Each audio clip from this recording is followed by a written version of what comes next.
بہت سی خبریں، بہت ساری چیزیں جو آپ سے ڈسکس کریں گے، لیکن آغاز کراچی سے کریں گے. ایک جانب لوگوں کی آہو بگا اور دوسری جانب جو شادیوں اور جو سب کچھ چل رہا ہے، آپ نے دیکھا ہی ہوگا obviously. کیا کہیں گے اس پہ؟ یہ بے حسی ہے، اس کے علاوہ تو اور کچھ نہیں ہے. کیونکہ اگر آپ کی پرائورٹیز پاکستان اور پاکستان کے عوام اور پاکستان کی ترقی اور خوشحالی نہ ہو تو پھر اس طرح کے اندھوناک واقعات ہوتے ہیں. ایک طرف کراچی ہے اور گل پلازا، وہ ہم نے دیکھا کہ جل رہا ہے اور کئی گھنٹے تک جلتا رہا، اور اس کو بجھانے کے لیے کراچی کے گورنمنٹ کے پاس، میئر کے پاس، سندھ گورنمنٹ کے پاس کسی قسم کا کوئی مناسب بندوبست نہیں تھا. اور یہ آج میں نے گل پلازا جلتے دیکھا. میں کئی سال پیچھے چلا گیا، شہید ملت لیاقت علی سیکریٹریٹ اسلام آباد میں، وہ بھی 2 دن جلتا رہا، اور اس کو بھی بجھانے کے لیے وفاقی دارالحکومت میں بھی بجھانے کے لیے کوئی انتظامات نہیں تھے. اور ہم تقریباً 20 سال کے بعد اسی جگہ پر کھڑے ہیں. اور شہید ملت سیکریٹریٹ کا بھی جب وہ سارا جل کر راکھ ہو گیا تو ڈپٹی کمشنر اسلام آباد کی طرف سے ایک اعلامیہ جاری کیا گیا کہ آگ پر قابو پا لیا گیا ہے. اور اسی طریقے سے ہم نے دیکھا گل پلازا، اور وہاں پہ تو بہت زیادہ انسانی جانیں جو ہیں وہ چلی گئیں. اس کو میڈیا نے بھرپور طریقے سے رپورٹ کیا اور اس کا دکھ جو ہے محسوس کیا گیا. لیکن میں پشاور سے ہماری کولیگ ہیں فرزانہ علی، انہوں نے کہا کہ گل پلازا میں جو کچھ ہو رہا ہے یہ بالکل اندھوناک واقعہ ہے، اس کو رپورٹ کرنا چاہیے اور کرنا ضروری ہے. لیکن تیرا وادی میں آپ دیکھیں کہ ہزاروں لاکھوں لوگ جو ہیں وہ بیچارے بے گھر ہو گئے، اور ان کو ٹی وی پر دکھانے کی بھی اجازت نہیں ہے. وہ برف باری کے عالم میں وہ بیچارے سخت ترین سردی، برف باری ہو رہی ہے، اور وہ کھلے آسمان تلے اپنا سر چھپانے کے لیے، اس میں خواتین بھی ہیں، بچے بھی ہیں، بزرگ بھی ہیں، سب موجود ہیں. ان کی یہ حالت ہے. تو یہ ساری جو تصاویر ہم دیکھ رہے ہیں، وہ کراچی ہے، اور اس کے بعد ایک اور تصویر ہمیں نظر آتی ہے، وہ ہے رائے ونڈ سے، ہاؤس آف شریفز کی.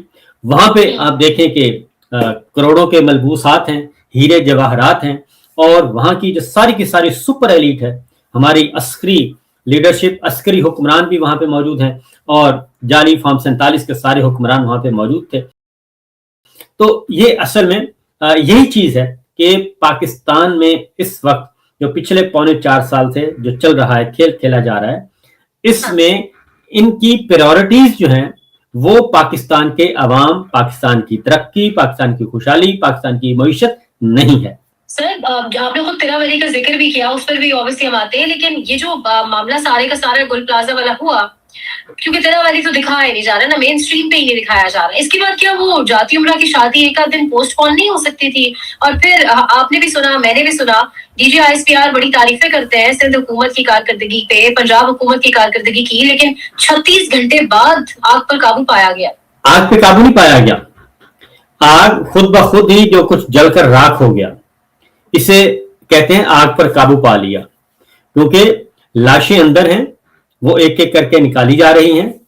اور خود میں سن رہا تھا، ان کے اپنے وزیر ہیں، وہ یہ کہہ رہے ہیں کہ کوئی 170-80 کے قریب ہمیں فائر بریگیڈ چاہیے، ہمارے پاس صرف 28 ہیں. تو وہاں پہ گورنمنٹ کس کی ہے؟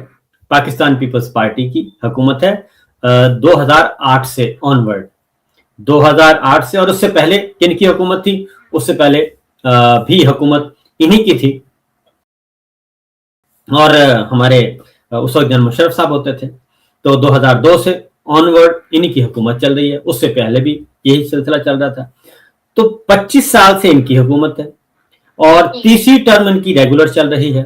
اور تیسری ٹرم کے بعد بھی اگر وفاقی وزیر آ کے یہ کہیں کہ جناب ہمارے پاس نہیں ہے، اس کا مطلب بڑا کلیئر ہے کہ اربوں ڈالر آتے ہیں، اور اربوں ڈالر کہاں تقسیم ہوتے ہیں؟ وہ قرضے کے ہوتے ہیں، وہ تقسیم کر دیے جاتے ہیں ٹکٹ ہولڈرز کے درمیان، ایم این ایز اور ایم پی ایس کے درمیان، تاکہ وہ جا کے الیکشن لڑیں. اور وہ الیکشن لڑتے ہیں، اور الیکشن لڑ کے واپس آ کے اقتدار کے ایوانوں میں بیٹھ جاتے ہیں. اب تو اس کی بھی ضرورت نہیں ہے، فارم 47 مل جاتا ہے. آپ نے کہا کہ شادی ملتوی ہو سکتی تھی، میں کہتا ہوں ملتوی نہ کرتے، صرف اس کی نمود و نمائش کم کر دیتے، اور کچھ بھی نہ کرتے، اس کی نمود و نمائش کم کر دیتے، اس میں سمپلسٹی لے آتے. لیکن جس طریقے سے وہ ایک لانچنگ کی گئی باقاعدہ طور پہ سوشل میڈیا پہ، ڈیجیٹل میڈیا پہ، الیکٹرانک میڈیا پہ، اخبارات میں، تو ایسے لگ رہا ہے کہ یہ جنید صفدر صاحب کی لانچنگ ہو رہی ہے. یہ آپ کو میں دے رہا ہوں خبر کہ جنید صفدر صاحب کی لانچنگ ہو رہی ہے اور ایک اور نوجوان کو لانچ کیا جا رہا ہے، اور تاکہ نوجوان، کیونکہ یوتھ اس وقت ان کے لیے مسئلہ بنی ہوئی ہے، اور ہو سکتا ہے کہ آنے والے دنوں میں جنید صفدر کا نام جو ہے وہ جنید نواز رکھ دیا جائے، اور اس بات کا امکان موجود ہے، یہ سوچا جا رہا ہے. اس کی ریزن ہے کہ امریکن جریدے میں ایک آرٹیکل چھپ چکا ہے، اور اس میں آصفہ بھٹو جو ہیں ان کو اگلا وزیر اعظم بتایا گیا ہے، اور ان کا ادھر پاکستان پیپلز پارٹی نے بھی ان کی پروفائلنگ شروع کر دی ہے محترمہ آصفہ بھٹو کی. اور اگر ادھر سے مریم صاحبہ آنے کی کوشش کریں گی تو ادھر آصفہ زرداری صاحبہ سامنے ہوں گی، تو ادھر بلاول بھٹو ہوں گے تو اس کے لیے پھر ادھر سے لے کے آئیں گے وہ جنید صفدر کو، کیونکہ مریم صاحبہ جو ہیں وہ ظاہر ہے یوتھ میں نہیں آتی، وہ اپنی اگلی تیسری نسل وہ دیکھ رہی ہیں، تو اس لیے یہ ساری جو چیزیں ہیں یہ اس طرف سے چل رہی ہیں، اور اسی لیے یہ نمود و نمائش اور وہ پوری کی پوری ایک فلمایا جا رہا ہے اس ایونٹ کو، جو کہ یہ اصل میں وہی ہے معاملہ بے حسی کا. تو میں سوچ رہا تھا کل بھی کہ DGISPR کو فوری طور پہ پریس کانفرنس کرنی چاہیے اور قومی سلامتی کے معاملے پہ بات کرنی چاہیے، کیونکہ انہوں نے جو استعمال کیا ہے وہاں پہ ملبوسات وہ بھارتی ہیں، بھارتی ملبوسات ہیں، اور بھارتی میڈیا میں بھی اس کا تذکرہ ہو رہا ہے.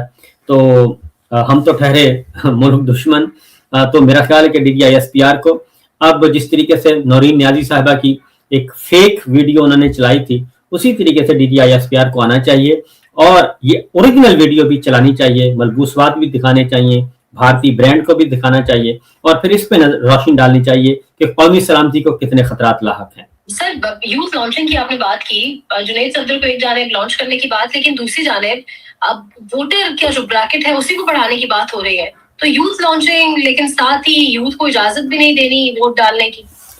پریشان ہے نا یہ، اور ان کی صفوں میں کافی پریشانیاں پائی جاتی ہیں.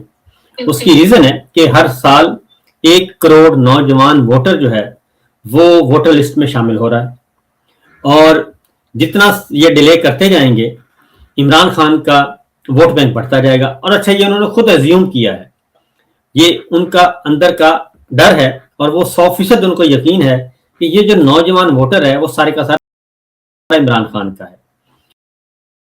اگر ان کو یہ یقین ہوتا کہ نہیں یہ ووٹر ہمارا بھی ہو سکتا ہے تو وہ یہ کبھی بھی پابندی لگانے کی بات نہ کرتے. اس لیے ان کو یقین ہے کہ نوجوان ہمارے ہاتھ سے نکل چکا ہے. اب یہ کرتے ہیں کہ فرض کریں یہ ووٹر کی عمر کر دیتے ہیں جی 50 سال کر دیں، بے شک 25 سال والا بھی تو وہی ہے جو پچھلے 20 سال سے ان کی کہانیاں سن رہا ہے، اور ہماری ملٹری لیڈرشپ کی کہانیاں سن کے وہ 30 سال کا یا 25 سال کا ہو گیا ہے. پرویز مشرف صاحب کے زمانے میں پیدا ہوا نا وہ، جو اس وقت 25 سال کا ووٹر جو ہے، جو نوجوان 25 سال کا ہے، وہ پرویز مشرف صاحب کے زمانے میں پیدا ہوا. تو انہوں نے پرویز مشرف صاحب کی اور پورے 10 سال تقریر سنی ہے کہ یہ دو خاندان جو ہیں یہ پاکستان کو برباد کرنے والے خاندان ہیں، پاکستان کی سلامتی کے لیے خطرہ ہیں. اس کے بعد آگے بھی بڑھتے گئے. تو یہ وہی نوجوان ہیں اور کوئی نوجوان نہیں ہے. تو اگر یہ 50 سال بھی کر دیں گے تو جو 50 سال والے ہیں وہ انہی بچوں کے والدین ہیں نا، وہ کوئی نیپالی خاندانوں کے تو نہیں ہوں گے، وہ بھی انہی بچوں کے. اور اس وقت صورتحال ہے کہ نہ کاروباری طبقہ خوش ہے، نہ آپ کا کسان خوش ہے. آپ نے میڈیا پرسنز کو، آپ نے وکلا کو، آپ نے ہر جگہ پہ تو تباہی مچائی ہوئی ہے. تو کہیں کوئی اچھی خبر جائے گی تو آپ کو کوئی خیر کی خبر ملے گی. اس لیے یہ ان کے اندر کے خوف ہیں، اور ان کو 100% یقین ہے کہ ان کے پلے کچھ نہیں ہے. اور اس بات کا بھی ان کو خطرہ موجود ہے کہ ہو سکتا ہے اگلی دفعہ یہ جعلی فارم 47 والا دھندا بھی ہمارا نہ چلے، اور اس کا ڈر بھی ان کو موجود ہے، اس لیے یہ بندوبست کر رہے ہیں. سر تو ایک جانب یہ ساری سچویشن جو آپ نے بڑی ڈیٹیل سے ایکسپلین کی، تیرا ویلی پر اگر آ جائیں تو وادی تیرا کے اندر جو کچھ ہو رہا ہے، یعنی دیکھیں عوام کی مرضی کے خلاف آپریشن کا وہاں آغاز کر دیا گیا. یعنی اس طریقے کی پالیسیز سے پھر آپ کیا دیکھتے ہیں معاملات کس طرف جائیں گے؟ کیونکہ وہاں کے پی اسمبلی کے اندر بیٹھ کے یہ فیصلہ ہوا کہ یہ عوام کے حق میں نہیں ہوگا آپریشن. یہ بنیادی طور پہ مسئلہ کیا ہے؟ مسئلہ قومی سلامتی کا تو ایجنڈا ہے نہیں، اور نہ ہی کوئی ہمارے پاکستان کی ترقی اور خوشحالی کا ہے. یہ چل رہا ہے ایجنڈا ذاتی سیاسی انتقام کا. ذاتی سیاسی انتقام کے علاوہ اور کوئی نہیں ہے. ترا میں کیا ہے؟ ترا ہے سہیل آفریدی صاحب کا علاقہ، ان کا حلقہ ہے، ان کا آبائی گھر ہے. تو اب سب سے پہلے انہوں نے ہٹ کیا ترا کو کہ جناب پہلے ان کا راستہ روکنے کی کوشش کی. مسلم لیگ نون کے ترجمان اعلیٰ DGI-SPR کو پشاور جانا پڑا اور وہاں جا کے دھمکی دینا پڑی، لیکن اس کے باوجود سہیل آفریدی صاحب جیت گئے اور یہ PTI کو توڑ نہیں سکے. ابھی تک 92 کی اسمبلی ہے، ارکان ہے، ایک MP نہیں توڑ سکے. قومی اسمبلی میں ایک نون لیگ کا ایک PTI کا MNA نہیں توڑ سکے، کیونکہ اگر یہ PTI کو توڑنے میں کامیاب ہو جاتے اور فارورڈ بلاک بنانے میں کامیاب ہو جاتے تو پھر تو محمود خان اچھر صاحب لیڈر آف اپوزیشن نہ ہوتے.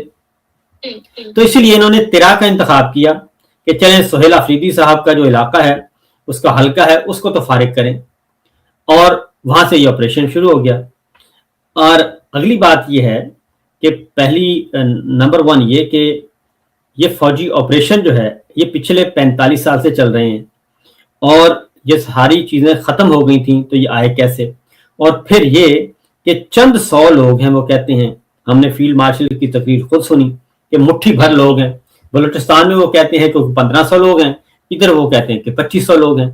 تو 2500 لوگوں کو ابھی تک یہ پچھلے 4 سال سے 4تھا سال چل رہا ہے فیلڈ مارشل کا، 4 سالوں میں یہ ختم نہیں کر سکے. اور وہاں پہ ہمارے جوانوں اور شہیدوں کی جو ریشو ہے، وہ جو انٹرنیشنل سٹینڈرڈ ہے اس سے بھی کہیں زیادہ ہے ہمارے شہداء کی جو ریشو ہے. تو یہ ان کی پالیسیاں ناکام ہیں، یا ان کی ول نہیں ہے، یا پھر ان کی منصوبہ بندی ناکام ہے. یہ اس پہ غور کرنا چاہیے زیادہ. اور جب وہ بیچارے نکلے ہیں تو سہیل آفریدی پھر پہنچ گئے اور وہ عوام پھر ان کے ساتھ کھڑے ہیں. اب آپریشن کر رہے ہیں، فوجی آپریشن ہو رہا ہے، اور جب کور کمانڈر کو بلایا جاتا ہے کہ تفصیلات بتائیں تو میڈیا کے ذریعے بتایا جاتا ہے کہ یہ تو آپ کو اختیار ہی نہیں ہے، یہ تو آپ فیڈرل گورنمنٹ کا اختیار ہے، یا پھر GHQ کو لکھیں.